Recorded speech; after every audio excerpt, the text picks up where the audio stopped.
And hello, everyone, and welcome back to Cyrus Webb Presents and Conversations Live. I'm your host, Cyrus Webb. Glad you all could join us once again. We're pulling double duty today, so I want to welcome those tuning in on the radio side at WYAD 94.1 FM and WYADonline.com. We're glad that you all can be with us. Also, just tuning in through our friends at Amazon, as well as on YouTube, Facebook, Twitter, and LinkedIn. We're glad you all could join us as well. We're everywhere today, and our next guest definitely deserves it. We're excited to welcome Heather C. Markham to our broadcast today. We're celebrating this book you guys see here. It's called Rough Waters, From Surviving to Thriving with a Progressive Muscular Dystrophy. We're going to talk to Heather not only about the writing of the book, but what it's been like for her to share her own personal story with all of you. And of course, we want you guys to be able to add her book to your reading list. So on the Amazon platform, you guys will see either here in this corner or down below, there's a follow button. Make sure you guys hit that to stay connected with all of our broadcasts here 6 days a week.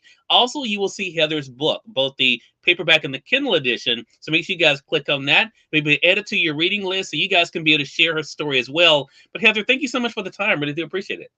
Hey, Cyrus, thank you for having me on. I am so excited to be here today.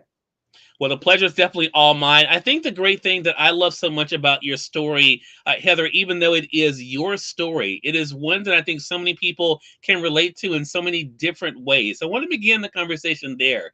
Could you have imagined when you were writing Rough Waters that it would not just be something for you, but something that other people will be able to embrace as well? I really wrote it for three audiences.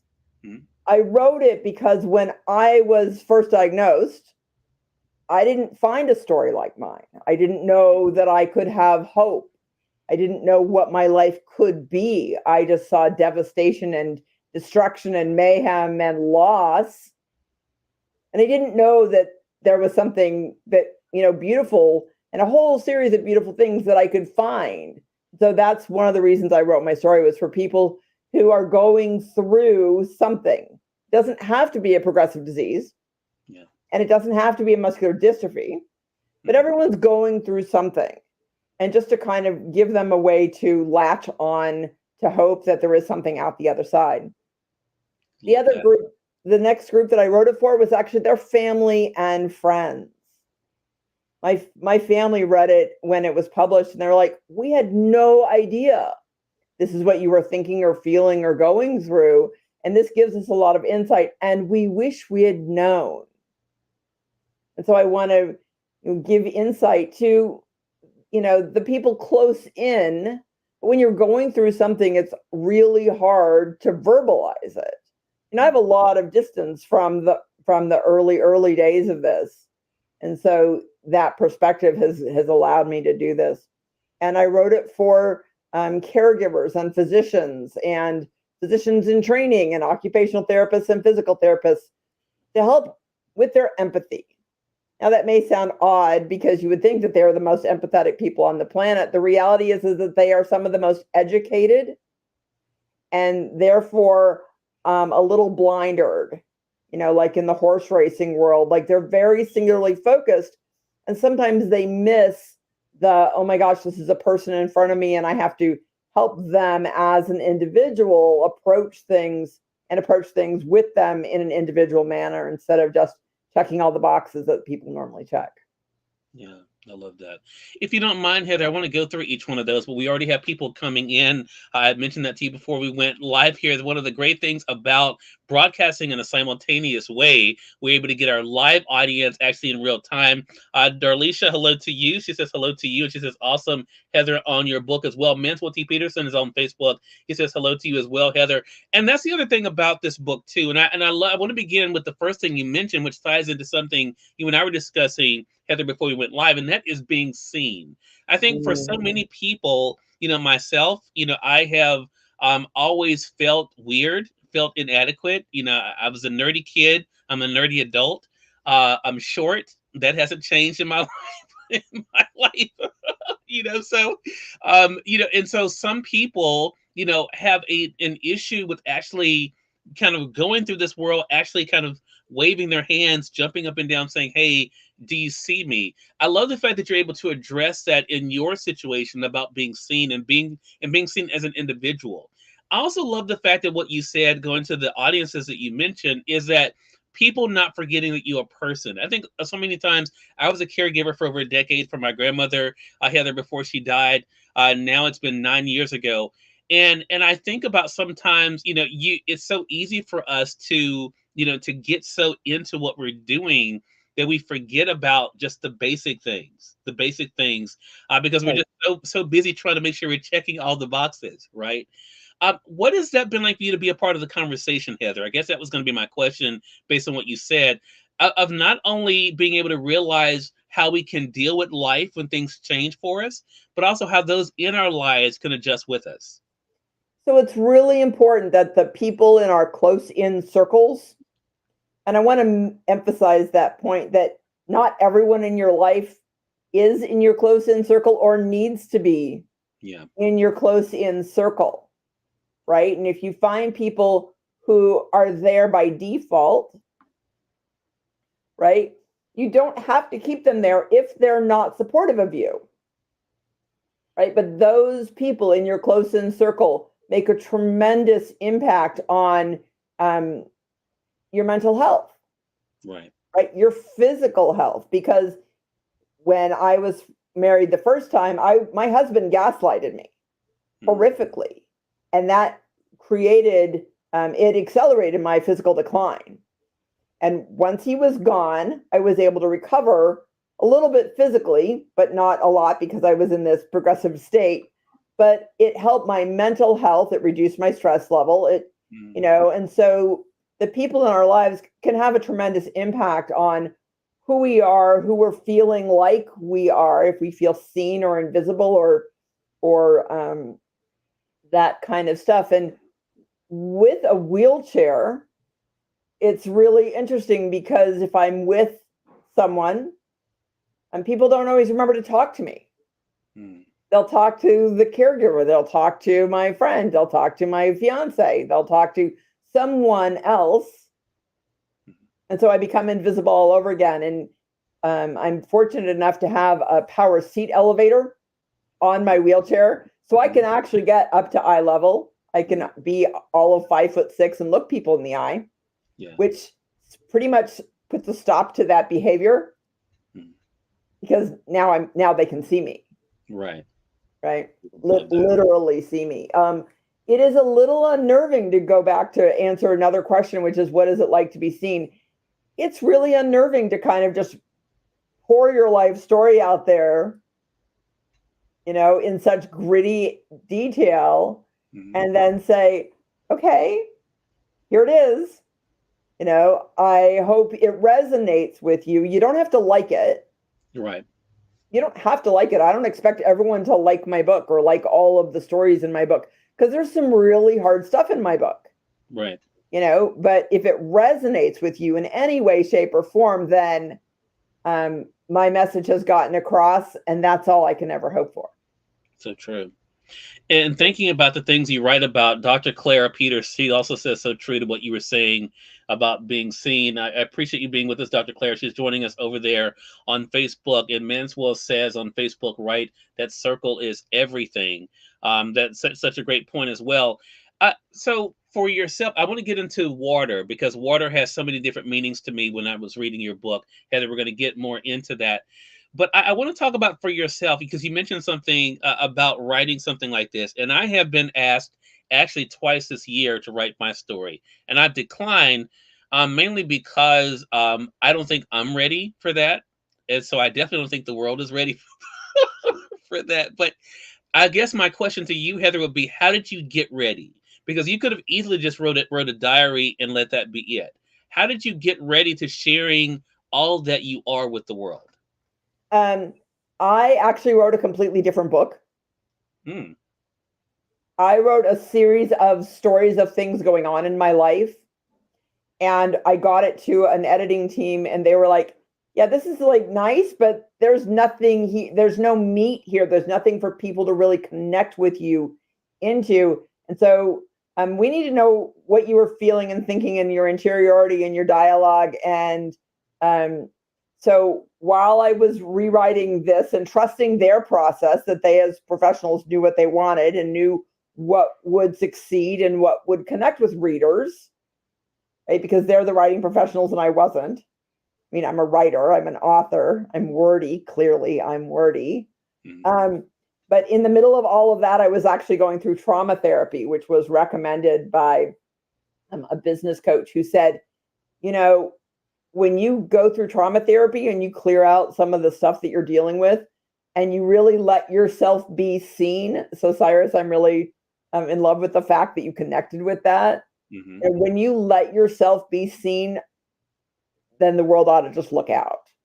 Yeah. And so, although I don't really recommend trying to do a developmental edit on a memoir and go through trauma therapy at the same time, man, that was a lot. But it helped me create a really authentic book and really authentic stories, to the point where I had to go back to people I hadn't spoken with in years and say, you know, you're really a big part of my life, and I have been requested to kind of dig deep into our relationship, and may I do that? Yeah. Right? Because that's really an important thing. And is it okay if I don't send you the pages? Wow. And so that's how all of that happened. But I'm very as raw and as vulnerable as that is. And I've had people say, I cannot believe you wrote that story. I cannot believe you included that information.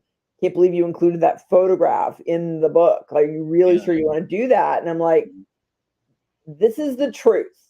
And truth isn't always pretty. Right. But it was just important to do that. And I'm really glad that I had the wise counsel of the team, and that I actually opened up my ears to hear them. Love that. Love that. I love that. I want to say, for those who are just tuning in, welcome. You all are listening to Conversations Live and watching Cyrus Webb Presents on Amazon Live. But we also are simulcasting on Facebook, LinkedIn, YouTube, and Twitter. Our guest is Heather C. Markham. You guys see her here with me. Her book is called Rough Waters: From Surviving to Thriving with a Progressive Muscular Dystrophy. We're talking with her not only about writing her story, but also sharing who she is with all of us and connecting with individuals. In doing so, Dr. Clara says, congratulations on your book. I want to get to something you said, because it brought to my mind. I tell people I don't have an eidetic memory, but I can, if I've read something or seen something, unfortunately, I can most of the time recall it. And when you were just talking about photographs, Heather, I thought about that photograph of you in the book in the water. I think it's with the black bathing suit. I think it was in the book.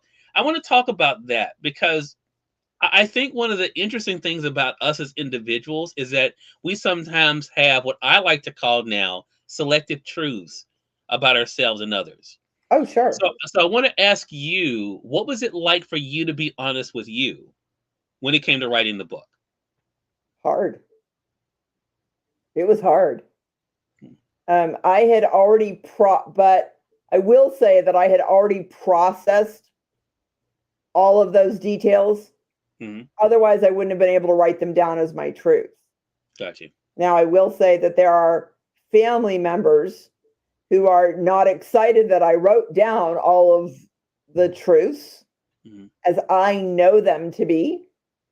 And when you talk about selective truth, my mom and I used to have conversations, and I didn't always remember stuff. And she'd say, why didn't you remember that? I'm like, I don't know, Mom, I just don't. I'm not saying that it didn't happen.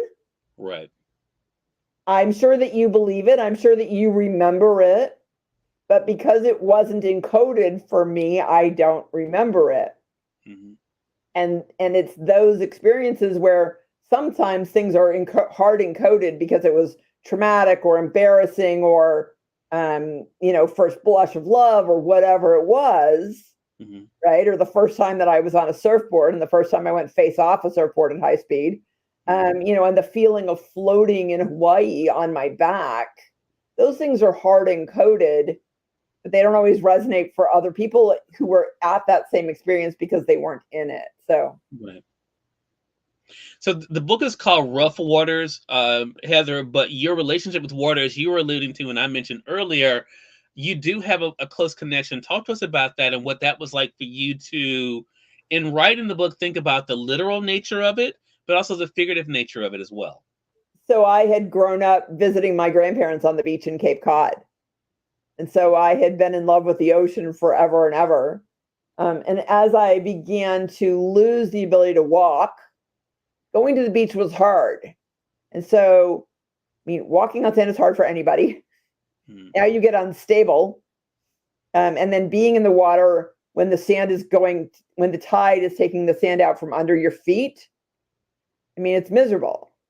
And so I really had lost that ability to connect with the ocean until I found a way to go adaptive surfing, until I found beach wheelchairs, until I found people who would move me in beach wheelchairs, and until I found the freedom again of floating in the ocean. And so that warm encapsulating, I'm just going to have to say womb-like, surrounding peaceful feeling where the water's in your ears and you can't hear anything. That's lovely. Now, cold oceans are a whole other story we won't even go into. Right. There aren't wetsuits thick enough to keep me from shivering. So, there's that. But I love the feeling of flying, and I love what the ocean lets me do and be. And it helps me forget that I don't move very well. Yeah. I love it. I think I'm nicer at the beach. That connection there. I love the way you express that, the womb like connection there. I love that. And I think that's why when I was talking to you before, Heather and I had a great conversation, a mini conversation before we joined with you guys. And one of the things I said to her was, again, going to the title of the book and again, the literal and figurative nature of it, because I think, as you have experienced rough waters, Heather, of course, through experience, what that figurative rough water can do to all of us. So I want to ask you this question, and I thought about this after I read the book, and then, of course, prepping for this segment with you. I didn't know I was going to be able to see you face to face at the time when I was prepping, though. So I want to talk to us. What was it like for you to look at yourself and to say, I'm a survivor? Because I love that even as things got difficult for you, you didn't let that keep you from the water. You went and tried to find things to help you to get back there. What was it like for you to embrace that survivor in yourself? It's something I've always done. I grew up in a military family. And for those who are familiar with military families, there's not a lot of holding your hand, wiping your tears. There's a whole lot of get over yourself. There's a whole lot of bootstrap, pull up, keep moving. You don't get to lie down and cry and stay there. You just have to get up and keep moving. And so, yes, Ellen, exactly. So, that's the thing. You are a survivor. And I didn't have anyone to fall back on. I wasn't going to go home. I was single for most of that. And so, and even when I was married, there wasn't a lot of support there emotionally, as I've talked about. And so you just say, I choose. I choose to be a survivor. I choose to figure out how to move on. But a lot of that means advocating for yourself with the doctors and saying, no, you've got a white coat, but I think there's something wrong. I don't have to take the medicine that you say because I feel it's poisoning me. And that was literally my body's reaction to one of the medications. And so you choose survivorship over everything else. Now, that's not to say that there aren't times when you just completely fall apart. When I got my diagnosis, I stayed home and cried for 3 days. Now, but then you say, and then I actually said, well, I'm boring myself. Thank you, Ellen. I appreciate that. I said, I'm boring myself. And if I'm boring myself, no one else is going to want to be around me. So we better figure that one out. And after my mastectomy, I felt like a monster. And I said, no one is, I can't go out in public because who's going to want to look at me? I felt like Quasimodo, like people were going to be awful to me. And so I literally stayed home and hermited, and I refused to go out until it just got to the point where I was like, okay, well, now I no longer care what you think about how I look because I have survived this. And so it's mindset. Yeah. You Love know, that. you figure out how to have grit and move on and survive. And it's just simply choice. It's a Mhm. choice every day. Ellen Suthers, hello to you joining us on Facebook. She says she's putting your book on my shelf and can't wait to read it. She also says, yes, I advocate for my health as well. The doctor only knows what we tell them, and that is such a great point. Dr. Claire also chimes in here. She says, love that. Yes, choose you and keep moving. So that's a Dr. Claire, that ties in perfectly with what I told Heather I wanted to get from for you guys in this, because all of us know what it's like to navigate rough times. We all have had challenges that have come our way. My family, my parents both had health challenges this year. So everyone's kind of dealing with that turbulence in life in some form or fashion. What do you hope your story and your book, Heather, does for those individuals out there who are also trying to keep their heads above water? Um, I want I want to provide hope, a little ray of, through the challenging stories, to provide some real gritty truth so that people understand that, you know, life is not smooth. Yeah, I mean, rough waters are rough waters. right. Um, and even getting my book out to print was rough waters. It was nearly 6 years in the process. Mm, So, but when a wave catches you and tumbles you and rolls you, all you can do is try to find air. And you've got a team, and those close in people, the ones who will grab, in surfing. I adaptive surf, so I have a team around me quite often. And I can kick myself over to face upright, but I can't pull myself up on the board. But it's those people who will swoop in and grab you and hold you and make sure that your face is, up into the air and the sunshine and above water, and just hold on to you until you can get stabilized. right. That team is everything. Um, and there was a lot of stuff that happened all really fairly quickly. I mean, spoiler alert, sorry. Service dog died, my mom died, and I got breast cancer in the space of about 19 months. Mhm. That's a lot to take on in a really short amount of time. Right. Um, but it's those friends that just help keep things going. Exactly. So, and Exactly. you just go, okay, I'm going to be okay. Yeah. I'll be okay. Yeah, Ellen says, so happy you decided to come up for air. Amazing. I appreciate that. A great conversation with you. Heather, I knew it would be, and I'm so glad we had a chance to have it face to face. Again, everyone, Heather C. Markham is our guest. Rough Waters is the book. You guys see mine right here, but you can get yours on Amazon. All you have to do is click on either the paperback or the Kindle edition. I have it highlighted for you guys in the comment section there. Mohammed, hello to you on Amazon. Thank you so much for that follow. Again, you can get the books there on Amazon. But Heather, how can they stay connected with you? So I'm on Instagram at Heather C. Markham. I'm on LinkedIn. Search for me out there.